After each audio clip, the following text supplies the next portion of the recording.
Ok, on va pouvoir démarrer. C'est bon.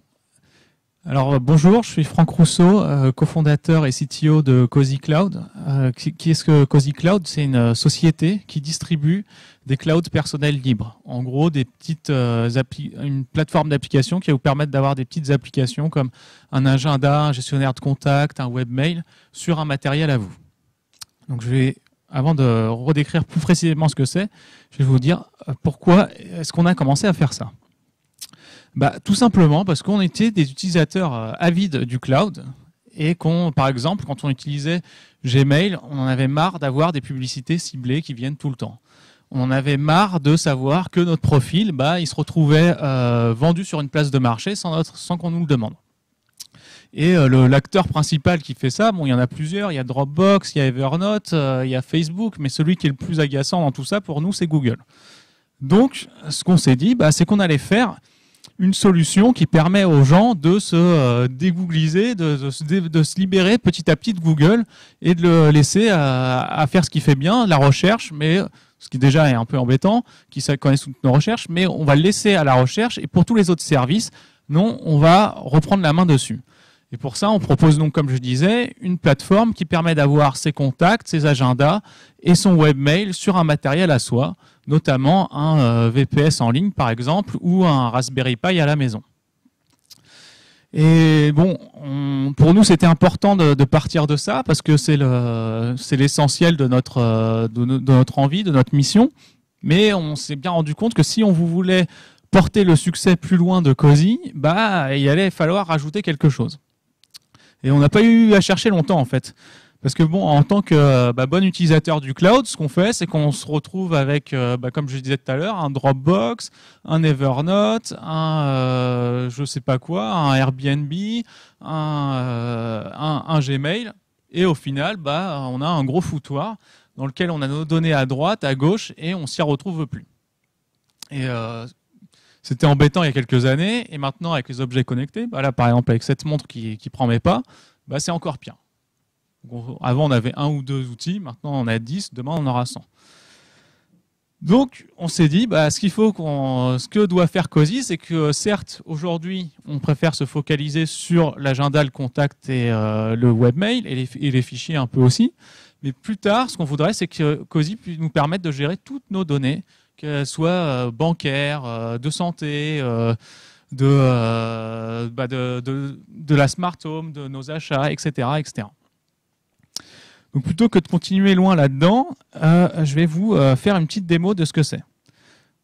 Une fois que vous aurez bien compris, on pourra bien vous expliquer pourquoi est-ce que ça pose des problématiques au niveau de l'hébergement cloud. Donc là, je me connecte sur mon Cozy, qui est un Cozy à moi, et qui... ah oui, alors pardon, c'est un clavier QWERTY. Alors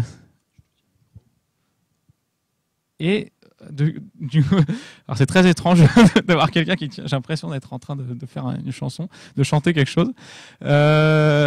Donc voilà. Donc là, je me suis connecté sur un Cozy qui était dédié à moi.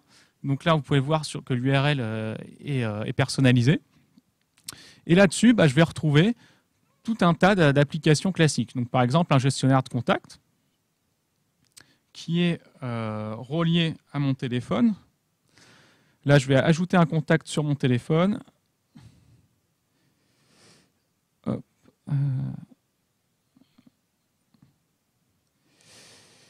Et ensuite, il devrait apparaître sur mon Cozy si tout va bien. Alors... Parce que non seulement on a besoin de réunir nos différentes applications, mais on a aussi besoin que tous nos périphériques communiquent bien avec notre Cozy. Donc là, j'ai créé un contact qui vient d'apparaître, qui s'appelle Alain Test. Et là où ça devient intéressant, on était déjà créé avant, moi j'en ai créé un deuxième.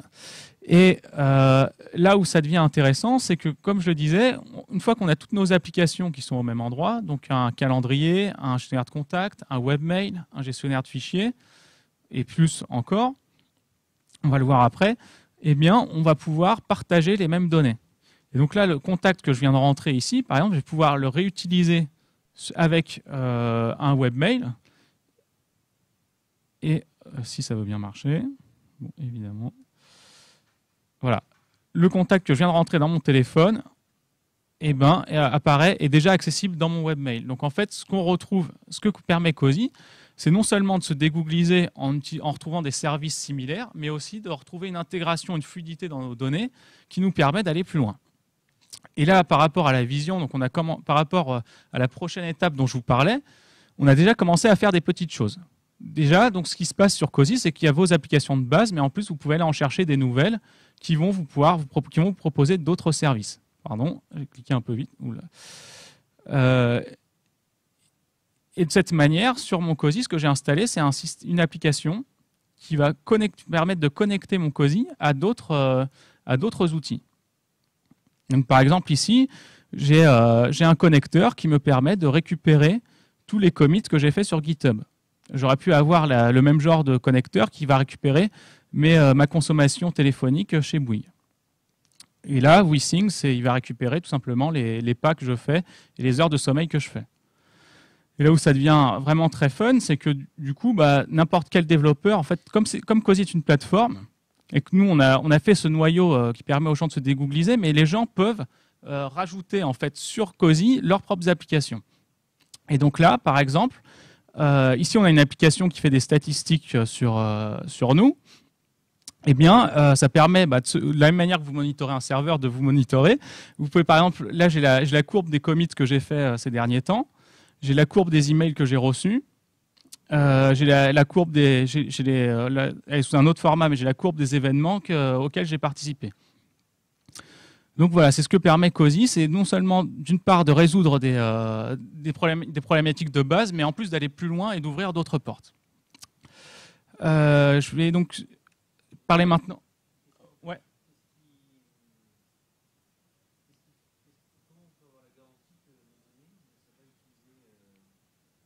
Eh ben, on va y venir. Donc, d'abord, je vais vous présenter l'architecture de Cozy et ensuite, je vais vous parler de comment on héberge les Cozy et avec la structure de l'hébergement, vous allez comprendre comment vous pouvez garder vos données sous contrôle. Ouais. Donc, un Cozy, c'est quoi? Techniquement, c'est une mini plateforme as a service que vous retrouvez sur votre propre sur une petite machine à vous. Donc, comment ça fonctionne?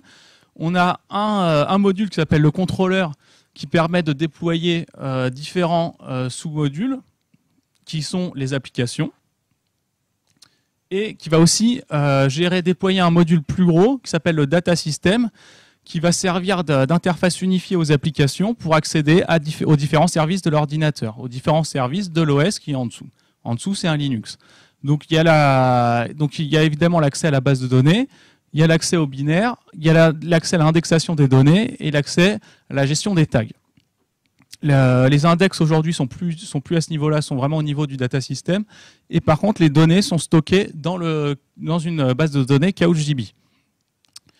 Et devant tout ça, on a un proxy qui va gérer l'authentification de l'utilisateur et qui va le rediriger vers les différentes applications auxquelles il veut accéder. Donc là, finalement, on est dans une structure un peu très simpliste de plateforme as a service. Voilà. Soit un VPS en ligne, soit un ordinateur à vous. En fait, c'est ça qui garantit que vous avez vos données pour vous, c'est qu'en fait, vous déployez Cozy sur un endroit privé, un endroit qui est à vous, légalement qui est à vous. Donc, si quelqu'un s'introduit dedans, donc alors maintenant, il y a une loi qui, pour les services secrets, c'est plus le cas, mais jusqu'à peu de temps, c'était illégal de rentrer dans votre. C'est un peu comme rentrer chez vous sans mandat, quoi. Voilà, c'était illégal de rentrer sur votre ordinateur. Donc donc les services secrets, donc maintenant sont un cas spécial, mais pour tous les autres gens, ça reste vrai. Ils n'ont pas le droit de rentrer dans votre machine sans votre autorisation.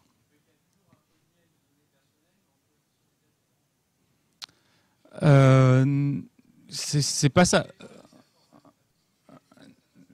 Alors ouais, du coup j'ai du mal à me projeter dans la métaphore, mais ce qui se passe c'est que en gros l'idée c'est de dire vous le mettez dans un endroit à vous où vous avez les clés. Après avant ce que vous faisiez c'est que vous alliez voir quelqu'un, vous lui mettiez, vous remplissiez bien toutes les cases comme il fallait, vous lui donniez presque la notice pour récupérer les informations. Là, vous les mettez toutes dans un endroit qui est bien à vous. Donc maintenant, il faut qu'ils rentrent, qu'ils cassent la porte et qu'ensuite ils prennent les choses et qu'ils les revendent. Donc c'est possible, effectivement. Il n'y a jamais de sécurité à 100%. Mais par rapport à avant, où en gros, vous mâchiez le travail de la personne qui prenait les données et qui les revendait et qui les redistribuait, maintenant, en gros, vous les avez dans un endroit à vous et vous, effectivement, il faut le protéger. Donc là, c'est un peu un autre défi. Voilà. Alors ensuite, donc en très résumé, l'architecture de COSI, c'est quoi? Donc là, je parle parce que maintenant, on va passer dans la partie administration système. Donc, grossièrement, c'est plein de modules Node.js à déployer et chaque module est représenté par un process. Donc voilà, c'est pas le plus trivial à déployer normalement. Et en plus, j'aurais pu rajouter avec un petit process Erlang qui est la base de données. Donc c'est pas le plus trivial c'est pas juste déployer une petite appli PHP, c'est donc déployer plusieurs process Node et un process Erlang. Et pour ça, en fait, on n'a pas beaucoup de monde. Parce qu'on a dans notre équipe infrastructure, on a 2 administrateurs système. On peut même dire 1,5 parce que en fait, on a quand même pas mal de choses en interne à gérer, nos outils internes, notre site web.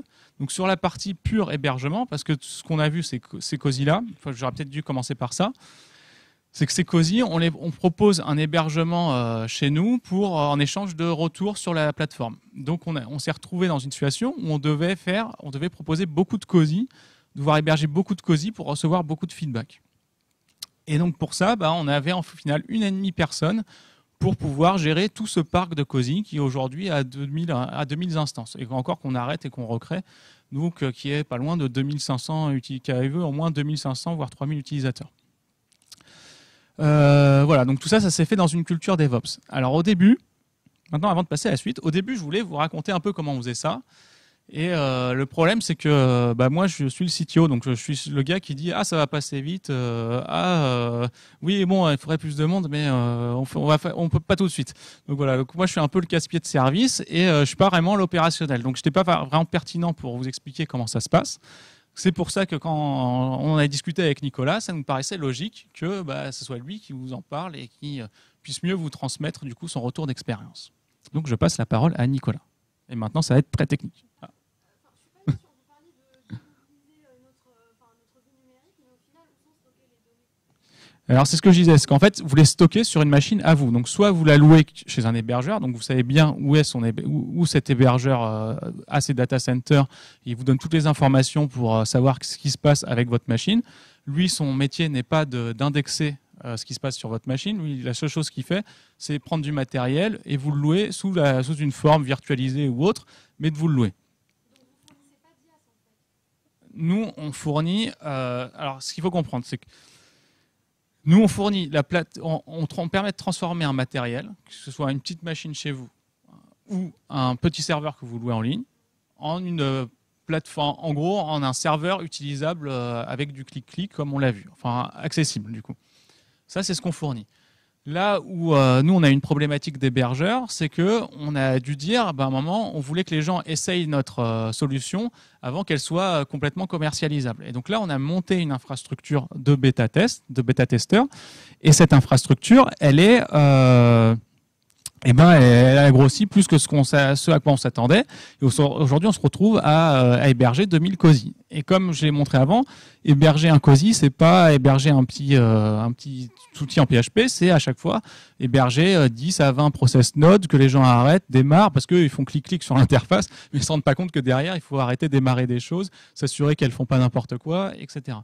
Et donc, c'est de la complexité. Et du coup, je vais pas raconter ce que va nous dire Nicolas tout de suite. Donc, je pense que le mieux, c'est de lui passer la parole et du coup, vous comprendrez mieux. Pour résumer, on fournit du Personal Platform as a Service en mode SaaS. Donc moi, je vais vous raconter l'histoire de comment ça s'est passé quand je suis arrivé chez COSI à partir de août 2014. Donc quand je suis arrivé, il y avait à peu près 2 machines qui tournaient sous Proxmox avec des conteneurs OpenVZ. On avait à peu près une centaine de COSI. Il y avait un petit peu de monitoring avec Monit. On avait du backup avec de la synchronisation CouchDB. du SalStack et un Cozy Setup qui permettait d'installer avec Fabric des instances de Cozy sur à peu près n'importe quel type de matériel. Et on avait des utilisateurs qui essayaient de lancer le Cozy Setup, mais malheureusement, de temps en temps, le Cozy Setup ne fonctionnait plus. Donc un des premiers trucs que j'ai fait en arrivant dans la boîte, c'est mettre en place un job Jenkins qui vérifiait l'état du build sur les différentes distributions qu'on supportait. Donc là, on voit les Debian 6.7 et les Ubuntu 12.04 et 14.04 avec toutes les nuits un build qui était fait en essayant de réutiliser le Cozy Setup. Donc comme ça, tous les matins quand on se levait, on le savait avant que les utilisateurs nous remontent sur IRC ou via le forum que le Cozy Setup ne fonctionnait plus. La classe. Un des deuxièmes trucs que j'ai mis en place, c'était un VRAC. Donc, c'est un espèce de réseau virtuel qu'on peut avoir chez OVH qui nous permet de mettre toutes les machines dans ce réseau-là et elles vont toutes pouvoir échanger directement entre elles avec un plan d'adressage privé que l'on va maîtriser nous. Ce qui nous a permis de mettre un DNS interne à cette plateforme. Donc toutes les machines peuvent se causer entre elles directement avec un DNS qu'on maîtrise et qui n'est pas visible d'Internet. On a mis en place un VPN pour accéder à toutes ces machines-là. Entre-temps, on l'a désinstallé parce qu'on ne s'en sert pas. Et on a mis une machine de rebond. Et on a toujours des utilisateurs, mais cette fois-ci donc pour la partie hébergement de cozycloud.cc. Et de temps en temps, on avait des utilisateurs qui nous disaient mon Cozy est cassé, comment ça se fait, c'est pas bien. Et moi, j'aime pas quand un utilisateur me dit ça. Donc en général, je préfère mettre du monitoring. Donc là, j'ai déployé Shinken. C'est un outil qui permet de faire du monitoring. C'est un outil en Python. Enfin, c'est génial. Et maintenant, je suis au courant avant les utilisateurs quand c'est cassé. Donc les utilisateurs viennent me voir en me disant mon Cozy est cassé. T'inquiète, c'est sous contrôle. On va corriger le truc. Ou alors c'est mon Cozy était cassé, mais là je comprends pas, il marche. C'est normal, on l'a réparé avant que tu t'en sois rendu compte. Et les développeurs, au bout d'un moment, ont commencé à me dire on a tel utilisateur qui a eu un problème, mais comment je fais pour récupérer les logs? Alors, il fallait leur donner accès à la machine ou rapatrier les logs. Moi, je suis quelqu'un d'assez feignant et je préfère laisser les gens autonomes. Donc, j'ai installé... Oui, et puis j'aime bien utiliser des vrais outils, donc moi, j'utilise VI. Oui, désolé. Et j'ai installé un outil qui s'appelle Rundeck. Donc Rundeck, c'est un outil qui est écrit en Java, mais qui permet de créer des jobs et de donner accès à certains jobs à certaines personnes avec des ACL.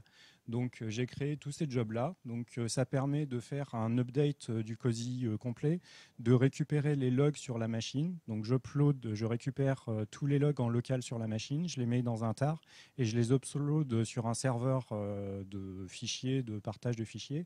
Comme ça, les développeurs peuvent récupérer ces logs-là.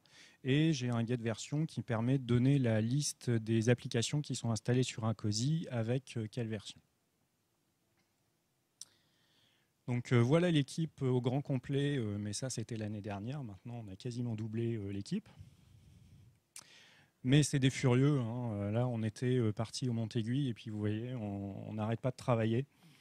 Et on a un site internet qui est mis à jour. Alors avant, c'était du Git, je crois que ça l'est toujours. Mais de la même manière, on utilise des vrais outils, pas comme ces Bretons qui utilisent un Minitel pour se connecter à des consoles. Donc j'ai mis en place ce job Rundeck qui permettait de reconstruire le site internet. Donc on a une URL cachée pour le staging et on a une URL pour la prod. Ensuite, j'ai travaillé sur un partenariat qu'on a passé avec OVH et une école d'ingénieurs à Rennes. Donc ça nous a permis de prototyper quelque chose qu'on imagine pour le futur. C'est un utilisateur va se connecter sur le portail d'OVH. OVH va créer toutes les parties techniques dont il va avoir besoin, des VPS, un nom de domaine, des boîtes mail, ainsi de suite. Et il va nous envoyer une requête avec toutes les informations. Avec ces informations-là, nous, on va paramétrer une partie des choses, on va créer les enregistrements DNS qui vont bien, On va créer la boîte mail qui correspond aussi par rapport à ce que nous a demandé l'utilisateur. Et ensuite, on va finir la configuration du VPS avec une commande salt. J'y reviendrai un petit peu tout à l'heure. Et à la fin, on envoie un mail à l'utilisateur avec toutes les informations pour qu'il puisse se connecter.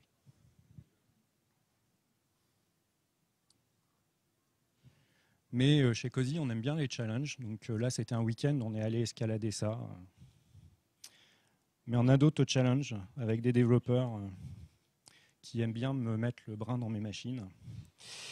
Et on a embauché Tristan Nito. Donc je ne sais pas qui c'était ce personnage, mais visiblement c'était quelqu'un d'assez connu qui m'a rajouté pas mal de trafic sur mes machines.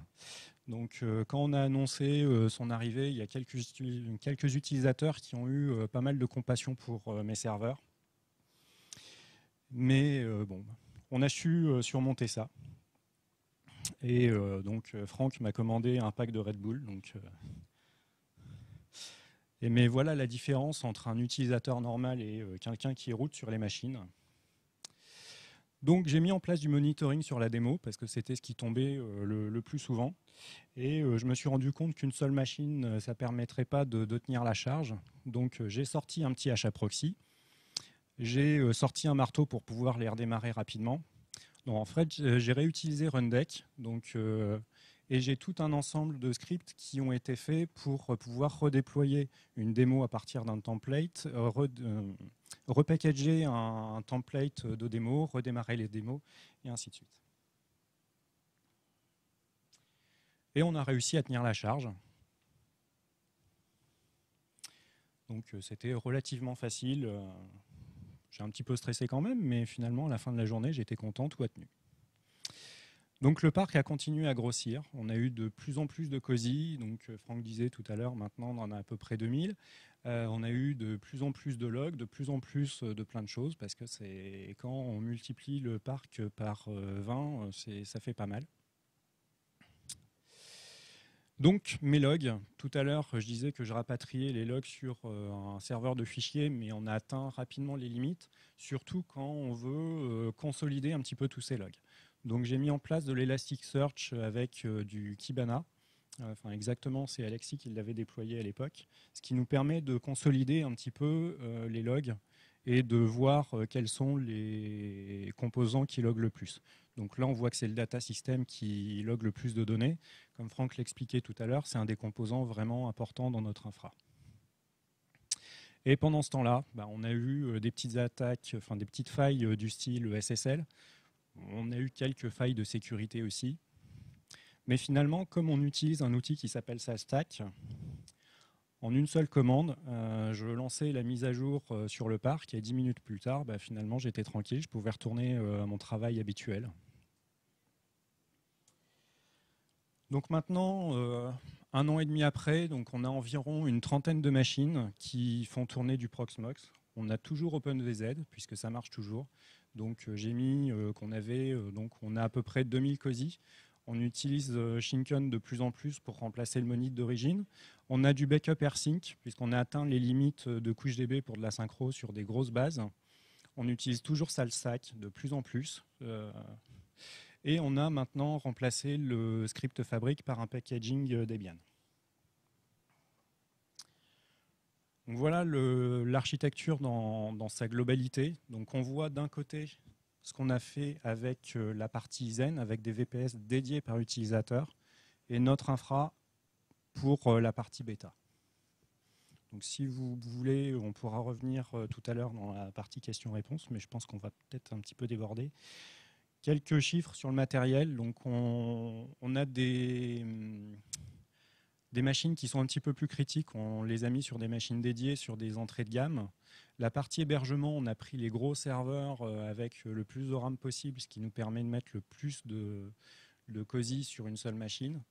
La partie sauvegarde, on a pris les machines d'entrée de gamme pour la partie stockage chez OVH. La démo, on a une machine dédiée avec du RAID matériel pour réduire les I/O. Et la partie salt, on a pris une machine un petit peu plus conséquente dans la gamme entreprise avec pareil du RAID matériel et pas mal de cœur puisque c'est quand même un petit peu consommateur. J'avais mis quelques détails. que là, je pense qu'on va pas trop tarder à déborder. Tu voulais rajouter quelque chose? On a encore 5 minutes. Je vous propose de répondre à quelques questions.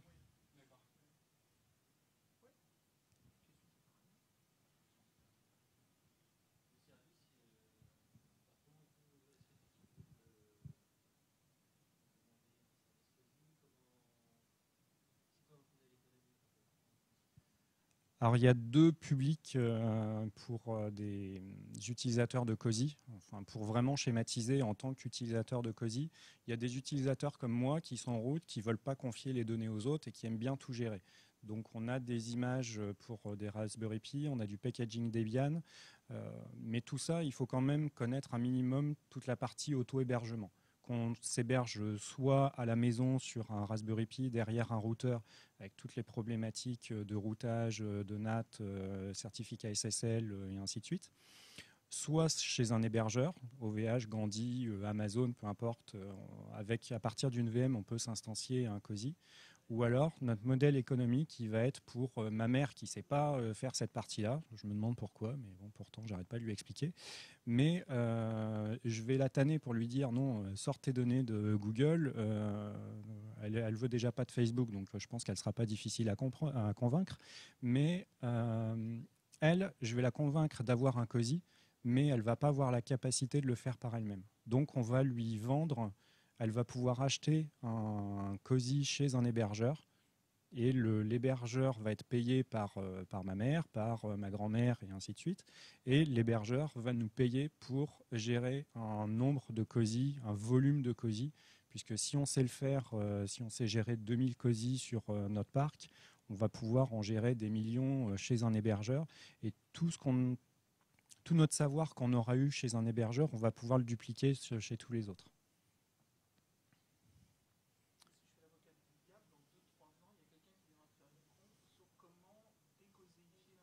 Sûrement. Il faudra simplement aller chez Google, mais je ne suis pas sûr qu'il y ait vraiment des gens qui veulent y aller.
Comme ça, si vous n'êtes pas satisfait par le comportement d'un hébergeur, si vous paraît suspect, vous pouvez passer chez un autre.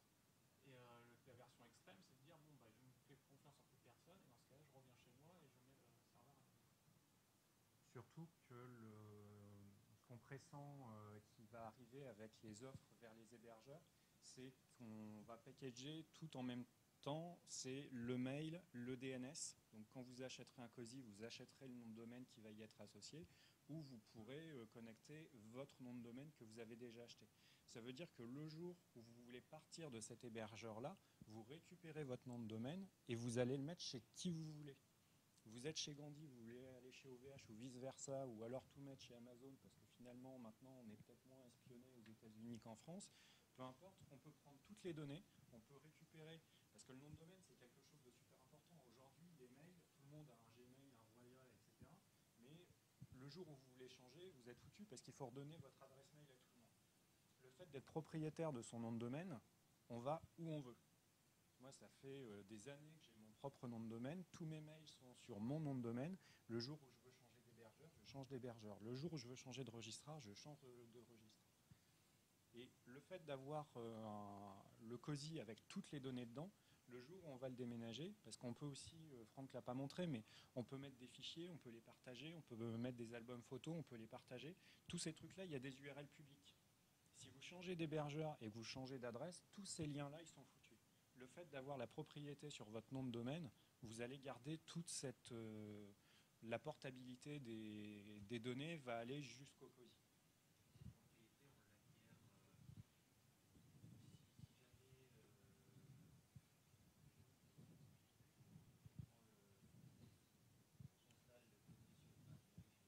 Oui.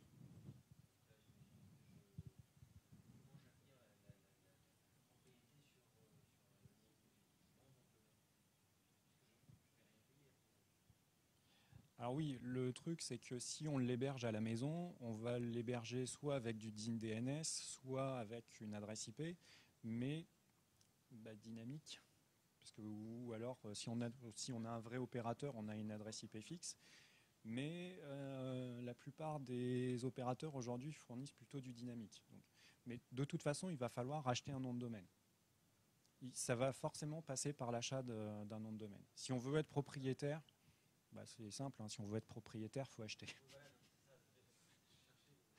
Si c'est gratuit, non, il n'y a pas d'écho dans la salle, c'est que c'est vous le produit.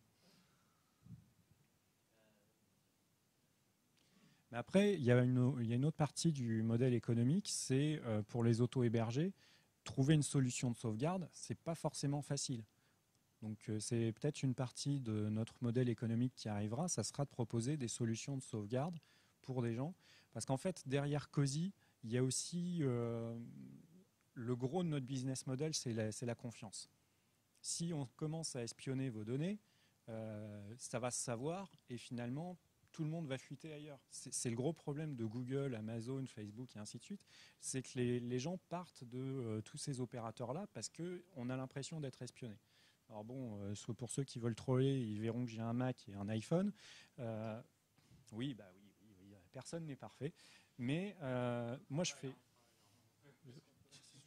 Mais moi aussi. Mais je fais beaucoup plus confiance à un opérateur comme Apple qu'à un opérateur comme Google. Apple, on leur a demandé de donner des informations sur des terroristes ou des choses comme ça. Ils ont dit, nous, on ne peut pas, le téléphone, il est chiffré. Ouais, mais la clé de chiffrement, on ne l'a pas. Google, ils ont juste dénoncé un pédophile en espionnant ses mails. Alors effectivement, c'est un pédophile, c'est pas bien, c'est bien qu'il soit en prison. Mais on ne l'a pas prévenu qu'on allait le dénoncer pour pédophilie. On lui a dit, on espionne vos mails juste pour des fins publicitaires. Dans les petites lignes, il n'avait peut-être pas lu, d'ailleurs c'est peut-être même pas marqué qu'on allait le dénoncer pour pédophilie s'il était pédophile. Alors je ne suis pas pédophile, j'ai pas grand-chose à cacher, mais j'aime pas qu'on espionne mes conversations privées. C'est une discussion qu'on a régulièrement avec Tristan. Lui, il a plein de choses qu'il veut cacher. Moi, il y a plein de choses que je ne veux pas cacher. C'est ma feuille d'impôt, si vous voulez, vous venez, je vous la montre. Par contre, mes échanges de SMS, de mails, etc., c'est hors de question. Ça, c'est un truc qui est privé pour moi.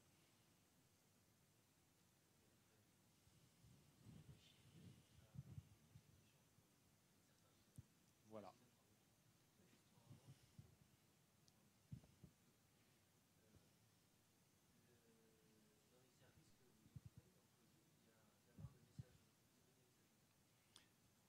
Alors, on a un webmail qui est compatible avec des hébergeurs qui fournissent des services de messagerie.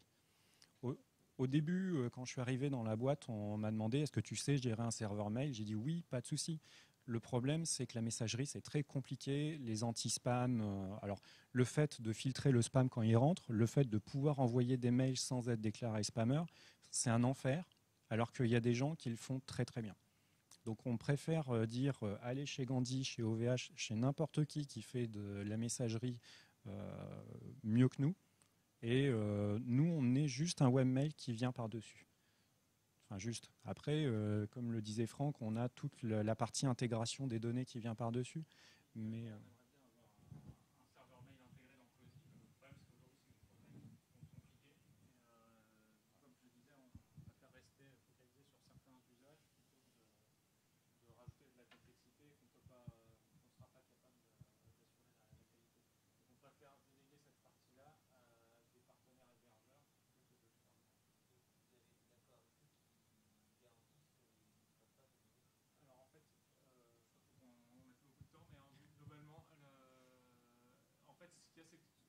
chance que tous les mails sont basés sur un standard qui s'appelle IMAP.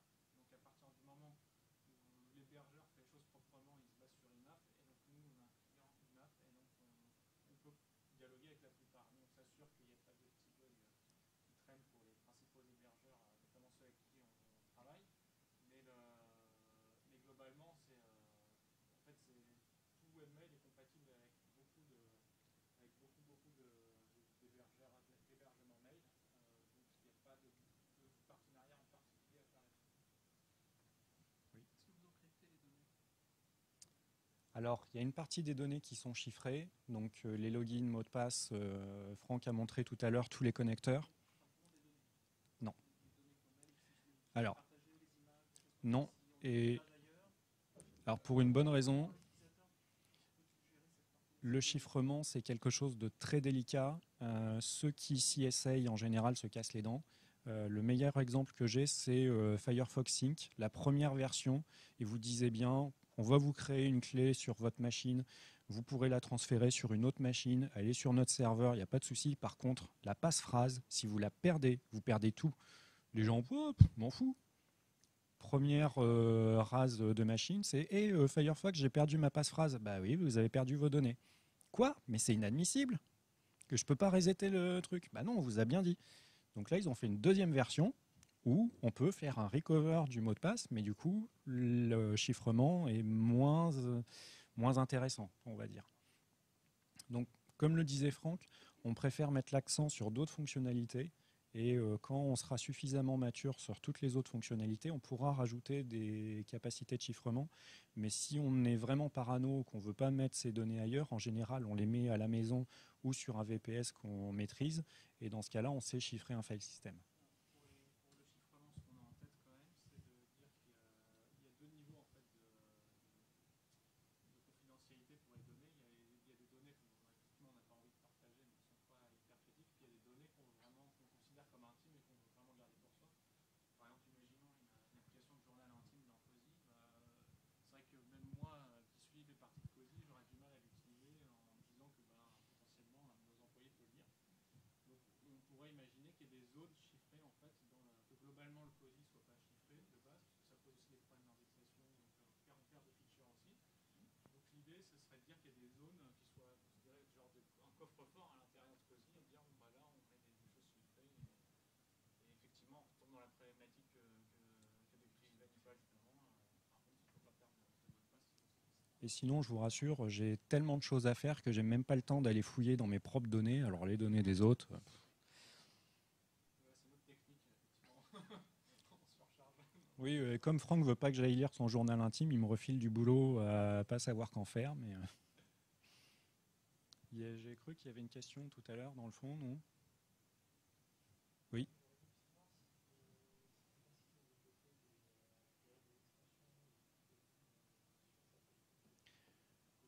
Alors en fait, c'est des applications. Donc un petit peu comme sur un Android, une application qu'on va développer. Et aujourd'hui, c'est une application écrite en Node.js. Pour vous dire, j'ai même réussi à en faire une. J'avais pas fait de Node.js avant. Et c'est plutôt une application du type single page application. Et en fait, on a quelques règles à respecter. On va avoir un module à installer pour accéder à la base de données. Donc c'est un module CozyDB, un module Node classique. Mais sinon, c'est une application Node.js classique en mode client-serveur. Et on peut utiliser à peu près n'importe quel framework tant côté back-end que côté front-end. On peut même être perdu dans tout l'écosystème Node parce qu'il y a tellement de frameworks. Donc il suffit juste de choisir celui qu'on maîtrise le mieux. Donc moi j'ai gardé Express avec Americano et comme je suis un mauvais développeur JavaScript, j'ai utilisé jQuery parce que ce que j'avais à faire était très simple, c'était deux champs dans un formulaire et deux boutons. Donc jQuery convenait parfaitement. Mais on peut mettre du Backbone, on n'a pas encore trop d'AngularJS, mais c'est possible. Qu'est-ce qu'il y a d'autre comme framework? React. On peut mettre vraiment tout ce qu'on veut.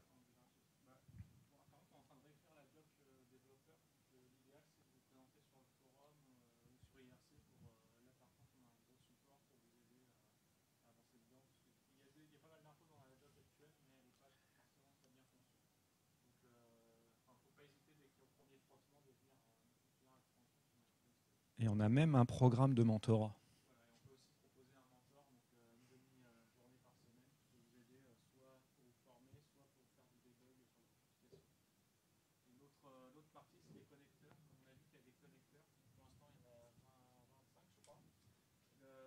Ça aussi, c'est beaucoup plus facile à réaliser. Si vous voulez participer, rajouter un connecteur pour récupérer un. Tu parles après, c'est ça? Vous aidera pareil, même système de mentorat. Ah oui, alors du coup, déjà merci pour vos questions et pour avoir écouté pour vos questions. J'ai une petite annonce à faire, c'est qu'on va, comme on l'a vu, l'équipe DevOps chez nous est un peu petite, trop petite. Donc à partir de janvier, on va faire un recrutement sur là-dessus. Donc si vous avez un profil DevOps ou administrateur système, n'hésitez pas à nous contacter. Voilà. Sinon, merci. Voilà. Merci pour votre attention.